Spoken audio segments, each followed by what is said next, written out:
Hello, everyone, and welcome to Disc Review, the only podcast that reviews music. Still waiting, that's patent pending. So today we have a very different episode because we have my little brother Simon on the call. Hey, how's it going? It's good to be back. It was fun last time. Yeah, we loved having you on.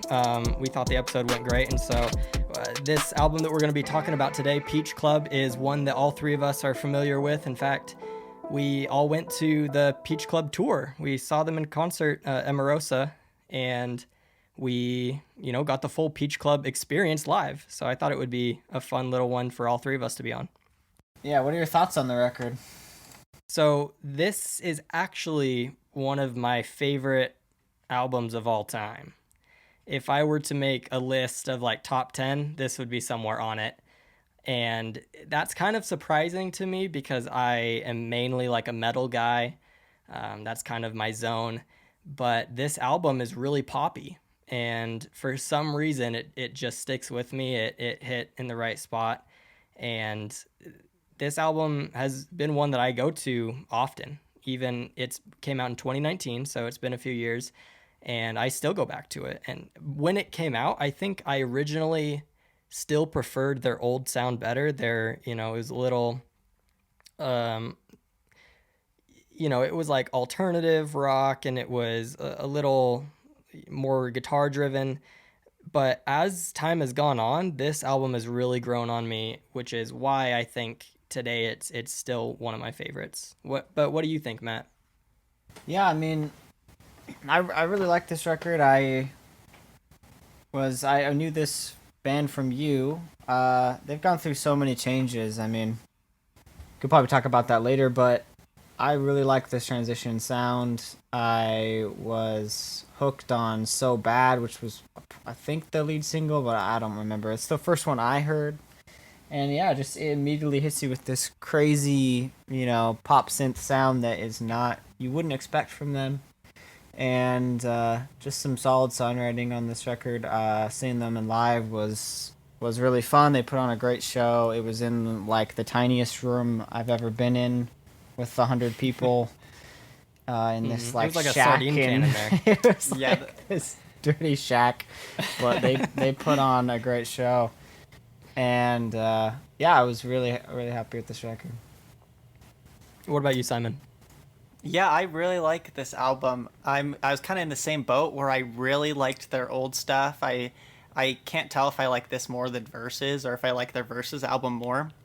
But I think it was a good move to go more poppy, and they're pretty good at it. I will say, I hope we talk about it later, but I feel like this was like, it's when they moved into the pop, but it was the prime of their pop, as we've seen kind of with the last couple songs. I don't know if maybe it's just not my style, but the last couple singles that they've put out I don't love, and they're pretty poppy, but I think this is it's a good move for them. I like the change of sound. I mean, I think I would like to get Matt's opinion on that because he likes pop more than we do, I think. And so for this band, Peach Club was the apex of pop for me. I love the style, and the new singles that are coming out, while I can appreciate that there was good songwriting put into it, it's just a little too poppy for me. It goes a little over the edge, and just kind of, because of my particular taste, becomes a little boring to me. But what do you think, Matt? Yeah, I mean, I don't know how much you know about the history of the band. They've obviously gone through a number of lineup changes. I feel like, and as far as I know right now, I'm seeing two dudes here from the newer stuff. I thought there was more than two for Peach Club. I wonder if they lost some members. I'm not sure. The newest stuff sounds even less, has less of the early Emarosa DNA. I don't hate all of it. The song Preach reminds me a lot of Hotel Apache style. I don't know if you got that or have connected that. Like it sounds, there's a song that it sounds just like, but the Hotel Apache stuff is probably better. I think it's a lot better. I think if they kept going this direction and had better songwriting, I think it could be a fun move. Yeah, I think that this change has a lot to do with their singer, who I think originally he always kind of wanted to do stuff like this, but that's just not where the band was at. And so he kind of just did, the stuff that they were doing at the time, and it slowly transitioned into more of he's kind of taken the reins. I actually have a story about their singer. His name is Bradley. You guys want to hear about the time I made a fool of myself in front of Bradley? Yeah, for sure. Yeah. He does voice lessons and like songwriting lessons, and I had a little bit of money, so I was like, screw it, let's sign up, let's get a little voice lesson. And so I hop on this Zoom call with the singer of Emarosa, and first of all, I'm completely starstruck, which is so embarrassing.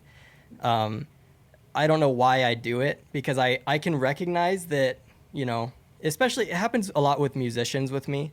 I know that they're just people, but for some reason it's like, I don't know if it's just like the respect I have for their talent or whatever, but I was nervous. And so we're talking, and he's kind of like, so yeah, like what kind of style do you like? What type of stuff do you like to sing? And I was like, man, to be honest, I really like your stuff. Like Emarosa, I love singing along to your songs.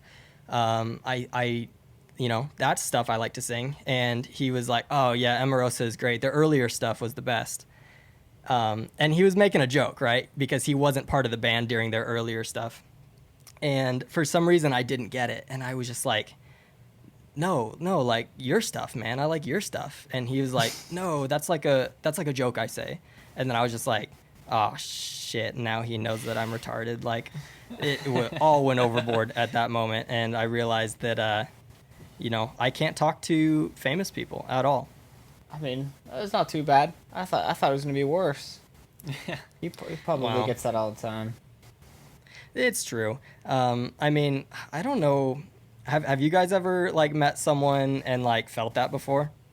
I remember I got the VIP pass to meet Set It Off, and I don't know. It was like, I was definitely had that feeling of like I can't believe I'm meeting, because I'd like built up, in your head when you love a band and they're your favorite, and but yeah, I didn't really say much of anything to be honest, because I was just so nervous.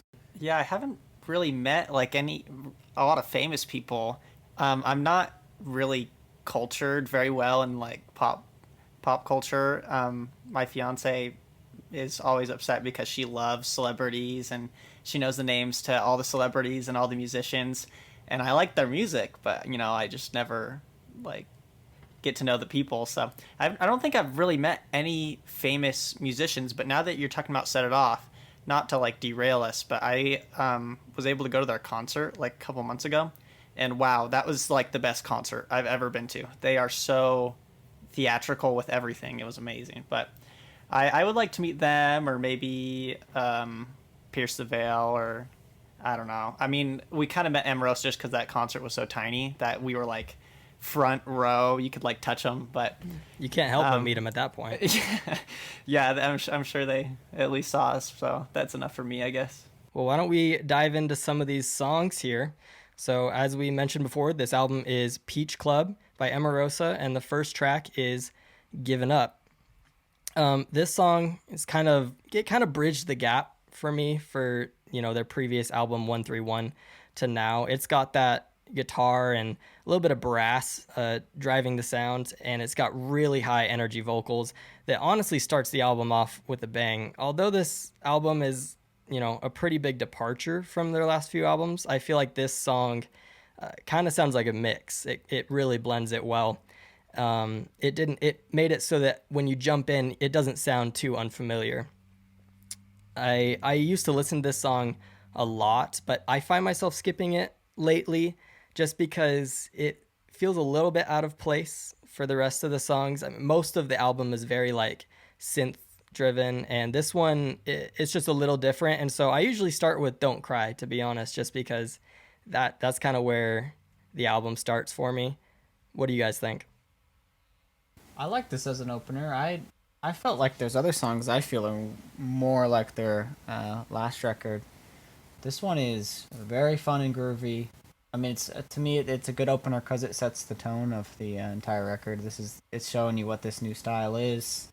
I remember loving this one live for sure. It just goes crazy with those horns. Are an interesting, like, fun choice. And just a note I had, that synth that comes into focus on the outro is really, really good. And it shows that they've got cool synths on this record. Yeah, I really liked this song. Honestly, this is probably my favorite song on the album. I know that we'll talk about in a couple songs like the most popular on the album, but I think that this one's better. I love the brass and the saxophone solo. I think that's super dope, especially like since they're moving to a different sound. It totally caught me off guard hearing this as opposed to like their 131 or verses. And the production is just fantastic. I really like this song, and then I kind of skip "Don't Cry." I'm like opposite, so I'll listen to No. yeah, I'll listen to "Giving Up."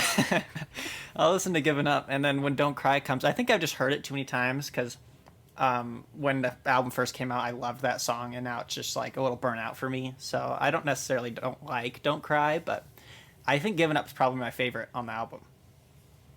That's crazy because I feel a little burnt out on Giving Up. That's why I usually skip it. But yeah, Don't Cry is the second track.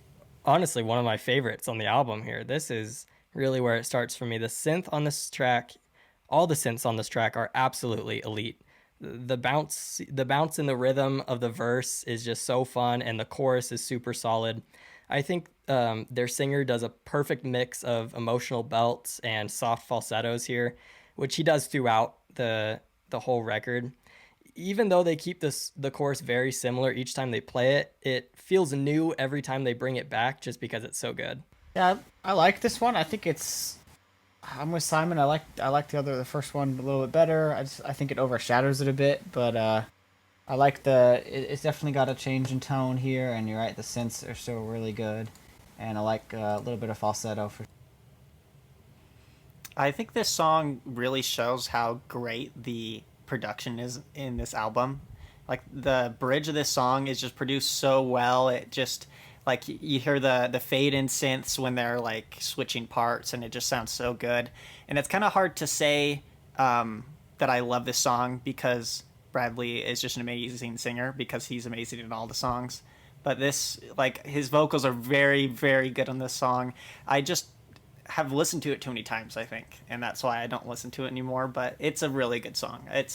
It objectively, I think it's one of the best on the album. I just don't really listen to it that much. I think that's fair. I mean, getting burnt out on a song is a real thing. Happens with some of my favorite bands.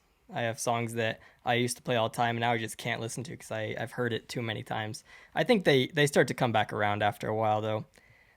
The third track is Cautious. This was one of their singles, and it's their number one song on Spotify. It's got 11 milli on the stream count, and I think it definitely deserves that placement. It's got some of the most fun energy out of all these songs. Yeah, I think this is the best straight up pop song on the record. This is definitely deserves to be top spot. I get it. This is the most fun you're gonna have on that record. That chorus is killer. It's got a bunch of memorable hooks and lines. It's great. Yeah, this is definitely the most poppy, I think. Well, maybe not the most poppy, but the best of their pop sounding songs on the album. And so I think naturally it's going to have the highest views. But I agree. I don't think it's like a false win there. I think this song's really good because I like the heavier stuff. I love this song, but I wouldn't say it's my favorite. But I think it definitely, like you're saying, Max, deserves that top spot. It's like the best pop song they've released thus far. And I think that's why it deserves the stream count. Right. You mentioned that it's the best pop song they've put out. I think that, so going back to those singles that they've released, in my opinion, I think that sound is going to take them so far. Like, just because it's not my thing doesn't mean I can't recognize, like, they have, I think, 400,000 monthly listeners on Spotify right now. I honestly would not be surprised if in a year after their new album comes out that they're reaching 1 million, to be honest. I think that it hits such a general public sound.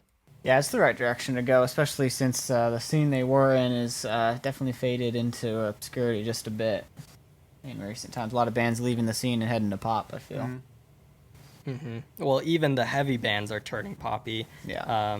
They still got those like thrashy breakdowns, and then those choruses are straight out of a Justin Bieber album. All right, so the next track is Get Back Up. This is such a feel good, motivating song, and it's able to do that without being cliche or annoying about it. It doesn't like push down the positivity.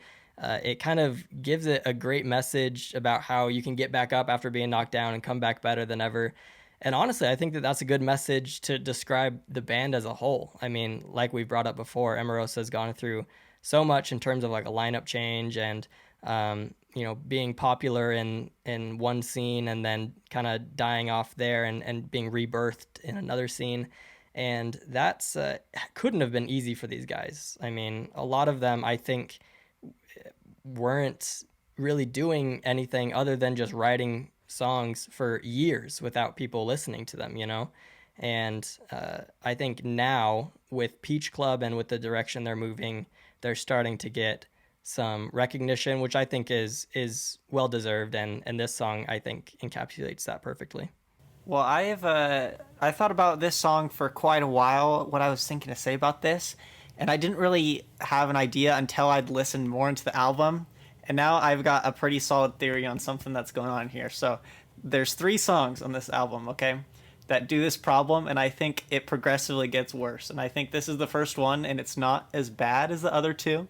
And I think you guys might agree with me on the other 2, maybe not this one, but I have seen a couple songs in this album, and don't get me wrong, I love this song. It's not bad at all.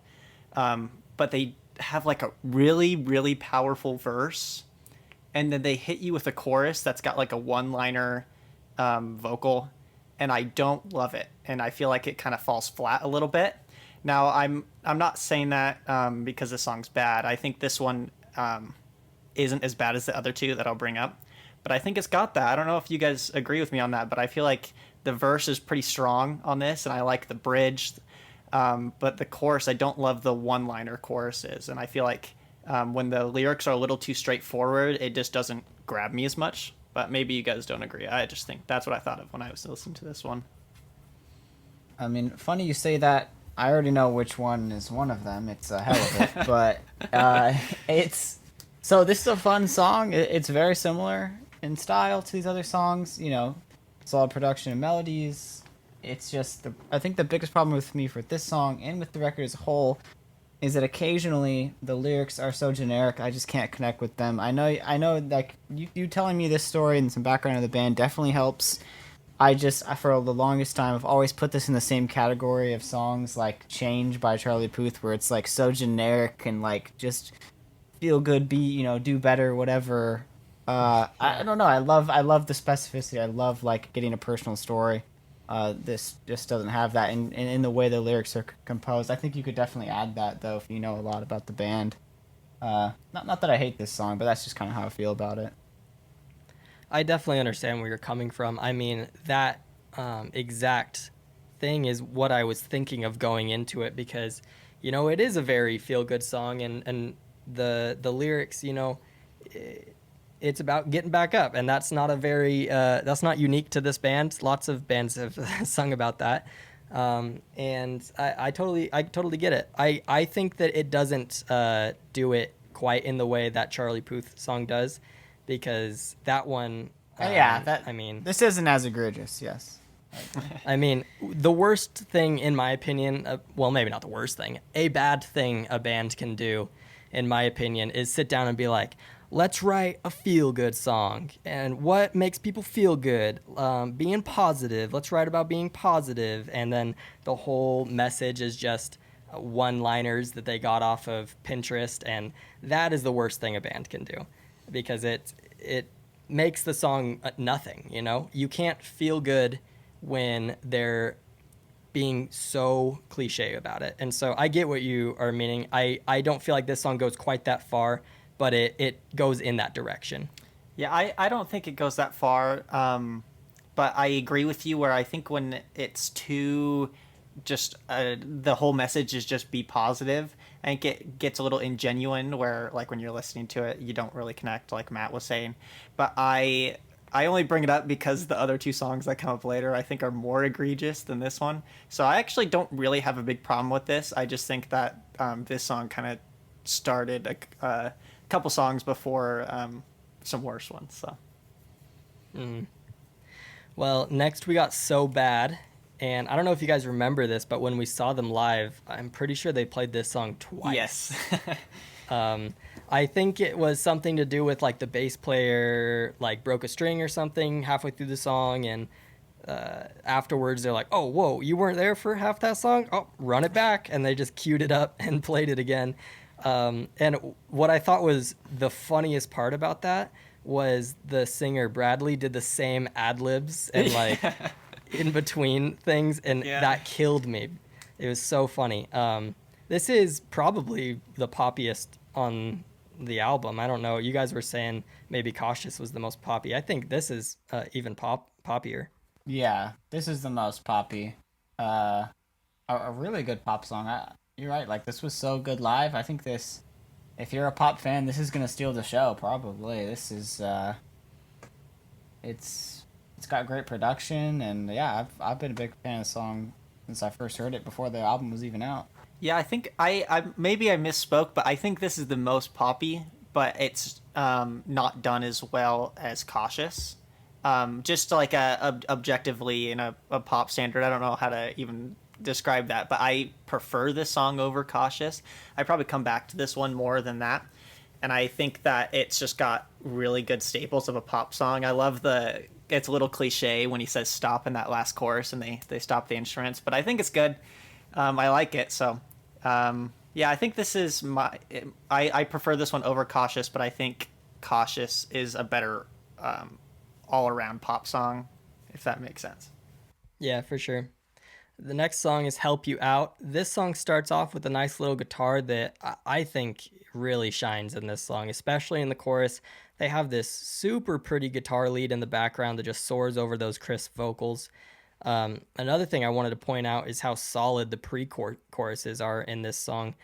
They do a great job of slowing it down just before it explodes into the chorus.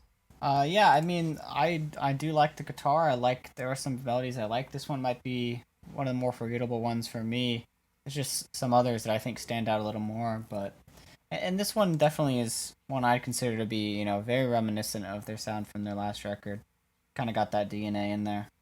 All right, so you were saying that you already knew Hell of It's the third one. This is the second one, okay?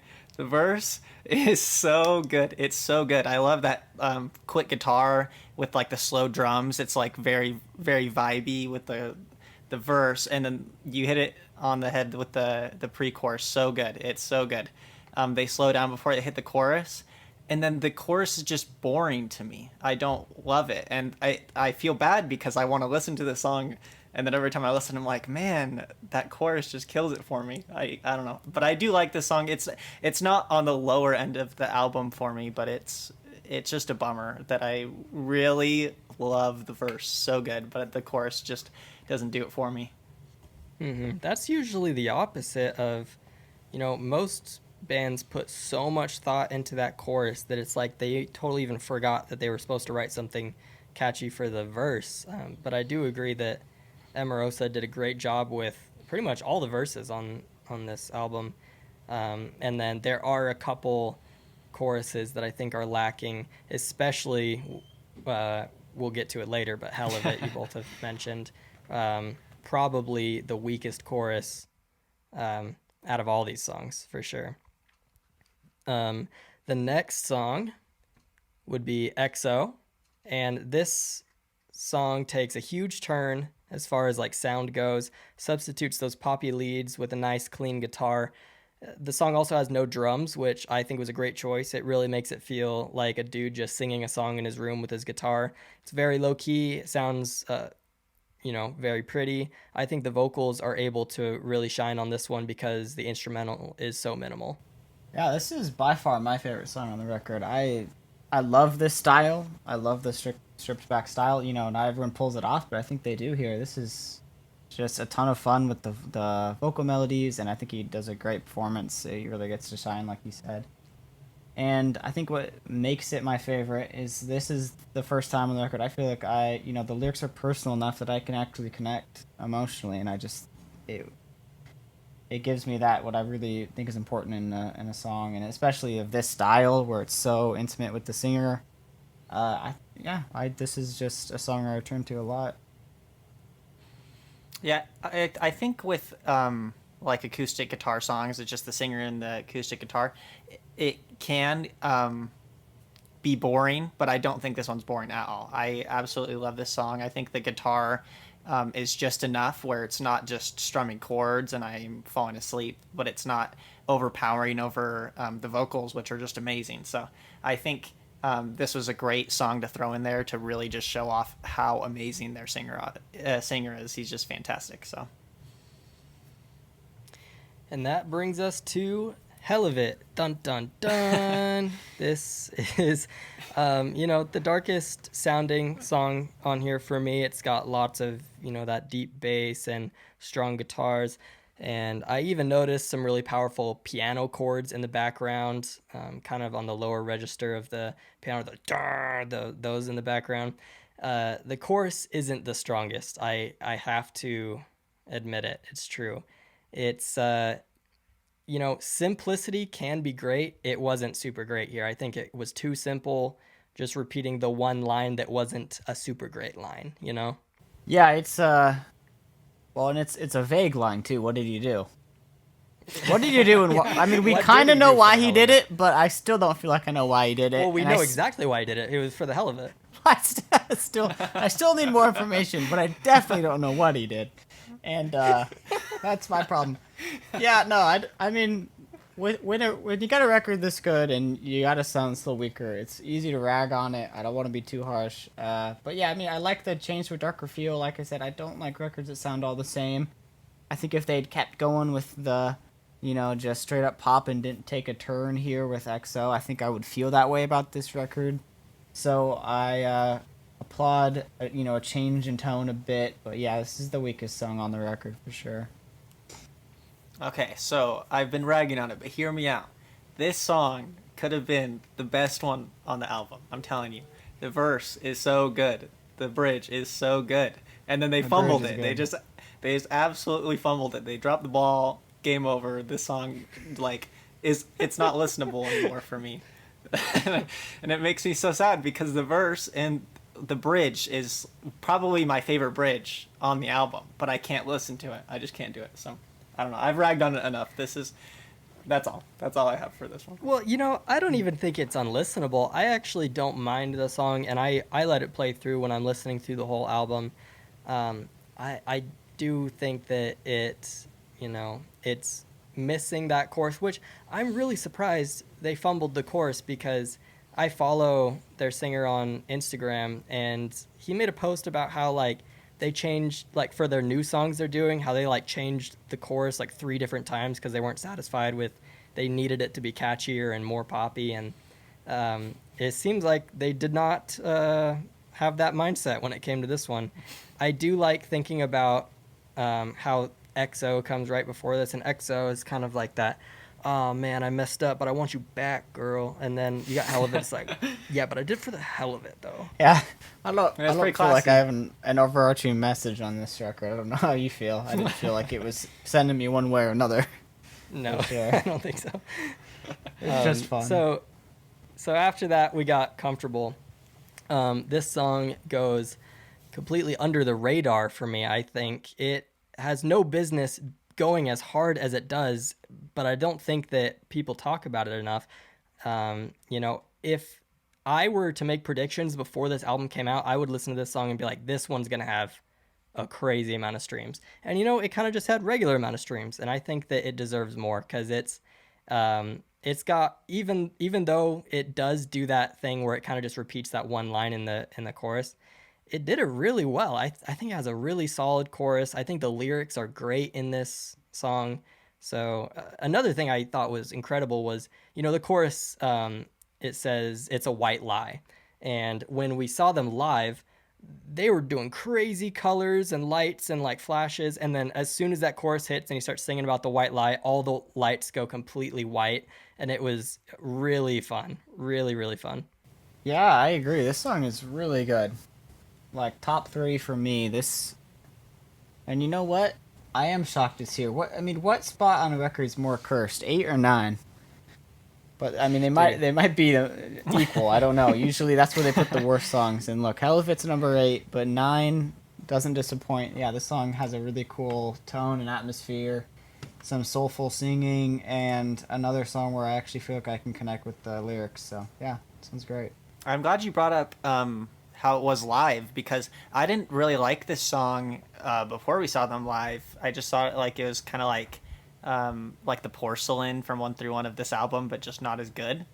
And then we saw them live, and I was like, wow, that was a really good song. And I don't know, their whole entire live show was just amazing. But after that, I think I started listening to the song a little bit more, and it's kind of hard to put my finger on it why it's just like porcelain, but now it's better. Now that I've watched Yeah. them live, so I don't have a lot Well, to say about you it want to know though. you want to hear something absolutely tragic that I just realized? Comfortable has 500,000 less streams than Hell of It. It's an unfortunate world we live in. Yeah, it's honestly crazy. I can't believe that. Well, let's talk about IW2DWY. This is absolutely my favorite song on the album. I don't know if you guys will agree with that. I feel like it's kind of a hot take. It's more of an experimental song. It's got different things going on here. I think it's got the most unique instrumental, and the chorus is just unbeatable. That falsetto is king, and I could listen to it all day. It's got the best vibes. I think this song's a masterpiece.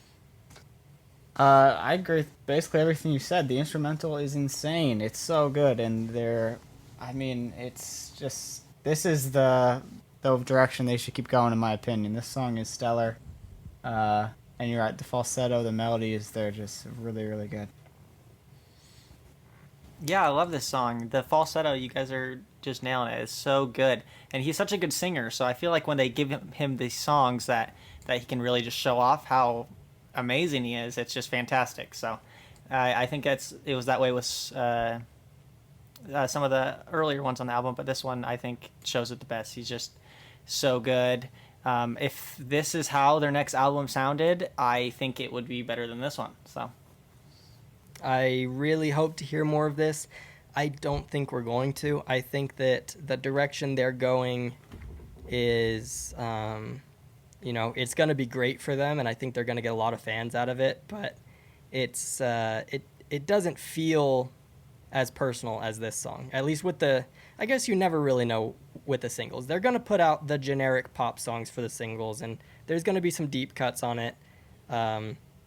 We'll see. We'll see if I like it as much as this one. I hope I do. I really do. The last song is Wait, Stay. And I think it's a pretty good closer. It's not my favorite. It's a little boring, I think. It's not got a ton going on, but I do think that the verses are killer. Yeah, this song feels like they pulled it straight off their last record. Right. And I've liked some older Emarosa stuff, and I've also thought it was boring. This might be a song I think is boring. Yeah, this is my least listened to song. I don't have strong opinions on it, but I think since I've listened to so much of this record and I don't know anything about the song, I think I'm skipping it every time because I don't like it. So that says everything it needs to say. man, you guys are making me sad here. I just ragged on this whole album, even though it's one of my favorite albums, and now you guys are ragging on my favorite song. This one's so good. I don't know what you're talking about. It is so good. I think it's so powerful, and I'll tell you what, I don't even know what the lyrics are talking about, but it still hits me every time. It's so emotional. It's so good. So I love this song. Simon, you know what? I think that when you really like something, you feel more comfortable critiquing it. And I feel the same way. Like, there's some reviews we did of albums that I really, really liked.